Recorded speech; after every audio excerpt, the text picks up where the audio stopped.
Jazzcast Pros. So today is all about says who. Who? Right. You're going to learn 4 questions to ask and answer to get to the bottom of who's driving your decision making. We talk about they all the time. They said this, they said that. I do this because, well, I was raised to fill in the blank.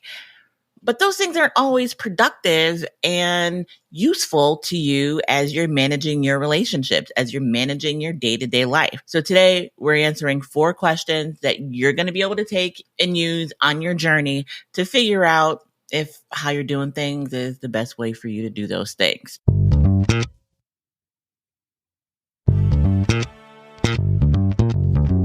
Welcome to Healthy Illness Podcast on the Jazzcast Pros Network. I am your host, Coach Kelly Marie, and Healthy Illness Podcast is the podcast helping you build and create long-lasting, healthier relationships while living with mental health conditions. So like, subscribe, and share. Do all of the things. Let your favorite person know that you are listening to Healthy Illness Podcast. So I'm going to start with a story that I heard a friend of mine tell, and I've been telling it ever since. So shout out to Rita Hubbard Robinson and this story about family. It's holiday season. So a woman is making family dinner for the first time, and the reins have been passed down from grandmother to mother to the daughter. So the daughter is making family dinner for the first time for everyone. She's got all the seasonings, got all the meats, all the sides. She's ready to go. She's getting ready to make the roast. She seasons up the roast, and she does it just the way her mom taught her, just the way her grandmother taught her. And she gets ready to cut the roast in half and put it in the pot. And she's wondering, like, am I doing this right? It's always cut in half. I want to make sure the seasonings are in here good. Let me just check with mom to see if this is how I should go about this thing. So she calls her mom. Mom, I'm making the roast. I'm just wondering why, we cut it in half. I did the seasonings like you told me to, but I just, why are we cutting it in half? She says, honey, I don't know. Call your grandma. That's how she taught me how to make it. So she calls her grandmother. Grandma, I'm making dinner. It's going to be good. Making it just like you taught me. Cut the roast in half. Everything's all seasoned up. But I'm just wondering, why am I cutting the roast in half? And the grandmother says, oh, baby, listen. The pot wasn't big enough when your mother was a baby. And so I had to cut the roast in half so it would fit in the pot. We just didn't have a pot that was big enough. So all these decades of pot roast making and cutting this roast in half boiled down to the grandmother not having a big enough pot. There were no other reasons. It wasn't an issue of safety and making sure the meat was done on the inside or, seasoning, making sure all the meat got all the seasonings. It was simply out of necessity. They cut the roast in half because it didn't fit in the pot. So what are the things that you're doing today, that I'm doing today, that we do because that's how we were taught? And taught out of necessity or just not knowing another way to do things. And so what I've learned in this walk with the tools and mental health and wellness is to ask myself some key questions, right? So in the last episode, I talked about using the tools to address anxiety and bike riding. And I had a great bike ride with my friend Brittany. And I think revisiting that mindset, how I got to the place of asking myself, how can I do this differently, and how that applies to other things. So for me, it was the bike ride last week, but how does that apply to all of the things? If you have been listening for a while, you might remember dirty dishes and wardrobe malfunctions back episode 60. And then episode 64 was a depression life hack that I shared about cleaning my room and folding clothes while I was in the bed and what that means. So often we do things because that's how we've been taught to do them, or that's what we've seen. We've seen it in media. We've seen it on television. Social media shows us all the ways in which we're supposed to be living, right? But how should we really be living? Oh, you know what? This came up again when I had my back surgery and talking to my mom about her needing to be here with me for my surgery. Who says you have to do things a certain way? And who says it's wrong if you decide there's a better way or another way that you want to do the things? And so the 4 questions that you can now use, this is a tool. These 4 questions are your says who tool. First thing, Who said I have to do it this way? It could be whatever you want it to be about.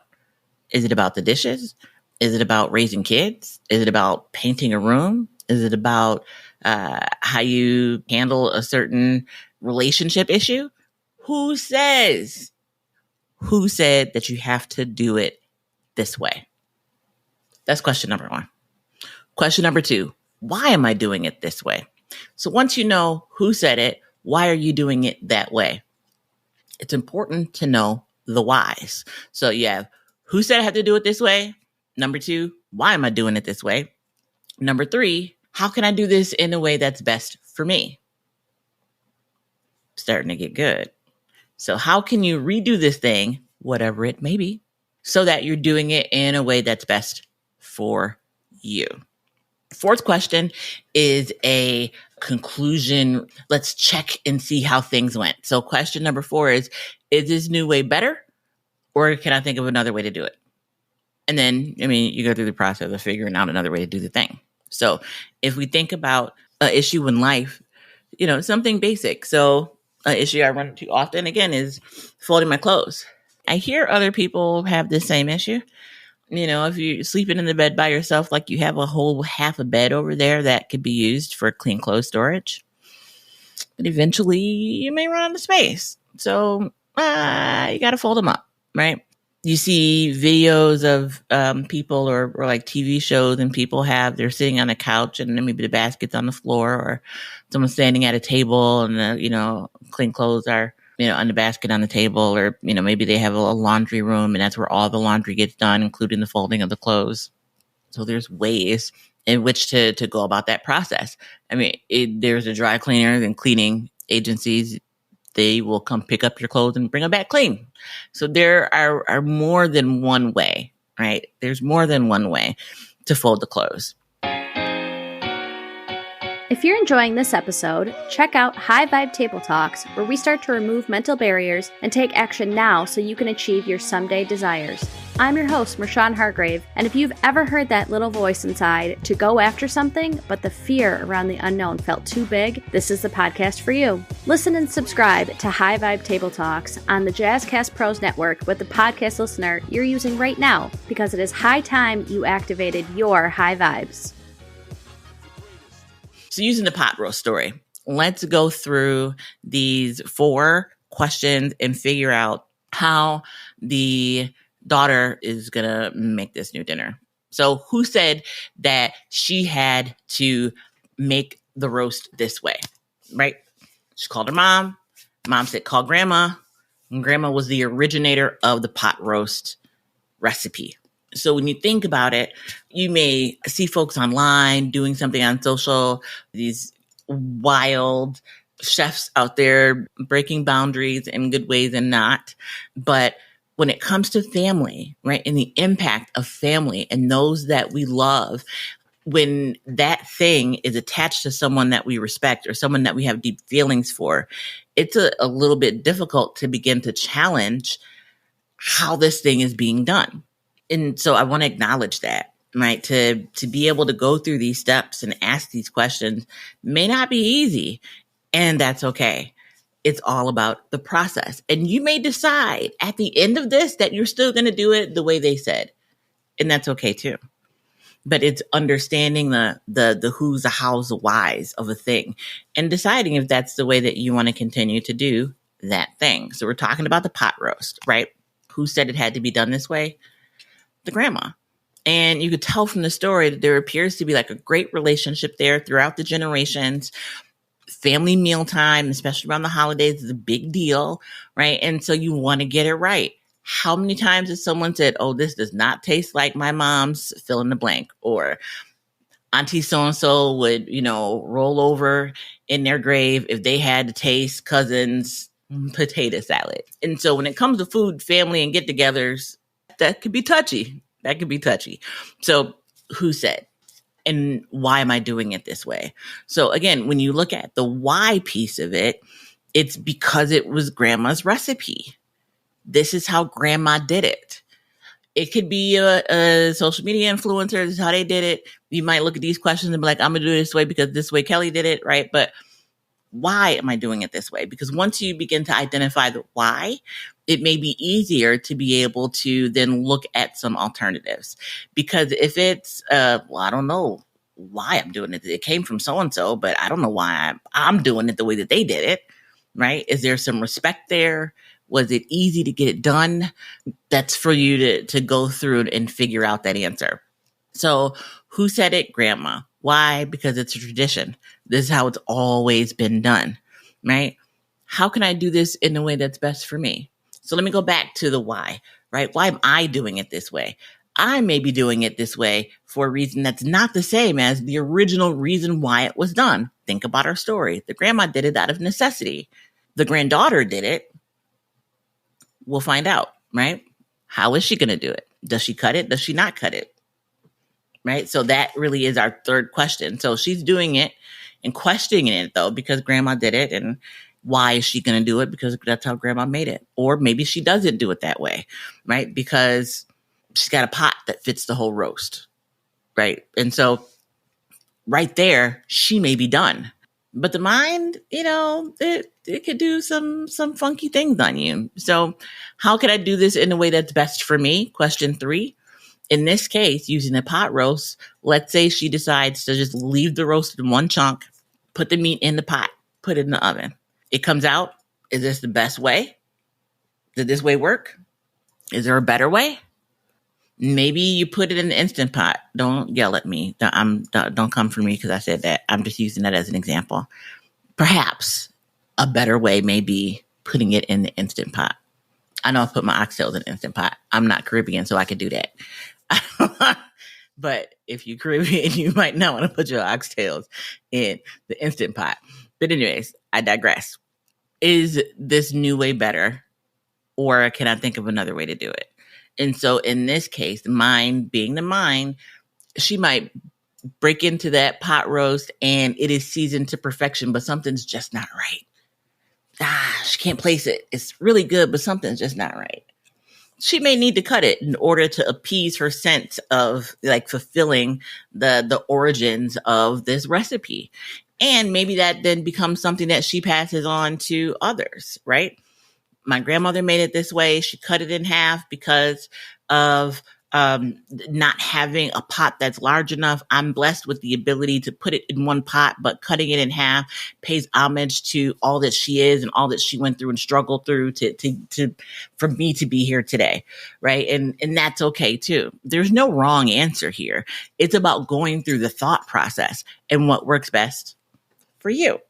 So, do you cut the roast? Do you leave the roast? Do you say, well, if I'm not going to cut the roast, I'm not going to make roast at all. I'm going to make something totally different. Who says you have to have roast at this family dinner? Now, maybe no one will come to the dinner if you don't make the roast. And if that's your goal, perhaps you won there too. But I hope you kind of see where this is going, right? Again, no right answer, because your answer is your answer. What works for me and the answers I come up with, you might never fold your clothes in the bed. You might never let your dishes soak in water overnight, right? You might be like, Kelly, you're doing too much. Wash your dishes. That's okay, right? Because that doesn't work for you. So what works for you? You have the 4 questions. Who said I have to do it this way? Why am I doing it this way? How can I do this in a way that's best for me? And is this new way better? Or can I think of another way to do it?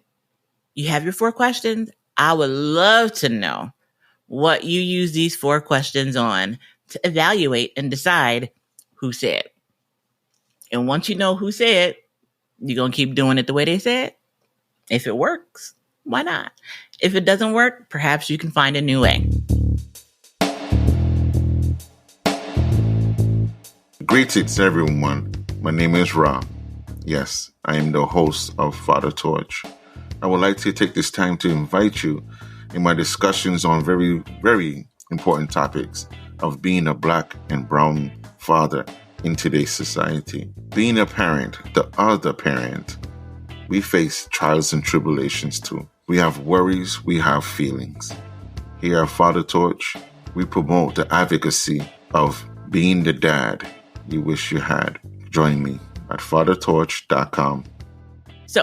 If you are in need of someone to talk to, you're looking for a therapist, dial 211 or go to 211 in your browser.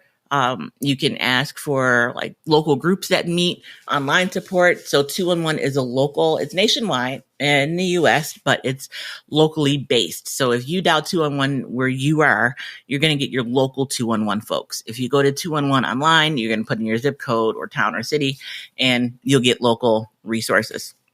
But if you're in crisis and you need someone to talk to, please dial 988. 988. Dial 988. That is a national crisis lifeline. Someone is there 24 hours a day, 7 days a week to talk to you. If you are with someone who is in crisis, you can call and they'll help you help that person as well. Save it in your phone. You don't know when you'll need that service, but it's there. And the more we talk about mental health, the more we talk about self-care and ways to be healthy, the more we challenge the things that we've been told we have to do a certain way, the better off we all will be. So until the next time, thank you for tuning in. Thank you for listening. Thank you for being the light. And go out on a bike ride. Or not, do what works best for you. Thank you for listening to Healthy Illness Podcast, the podcast helping you build better relationships while living with a mental health condition. I'm a part of the Jazzcast Pros Network, so check out the other podcasts on the network. Some incredible folks are doing some great things right on Jazzcast Pros Network. Like, subscribe, and share. And until the next time, be the light.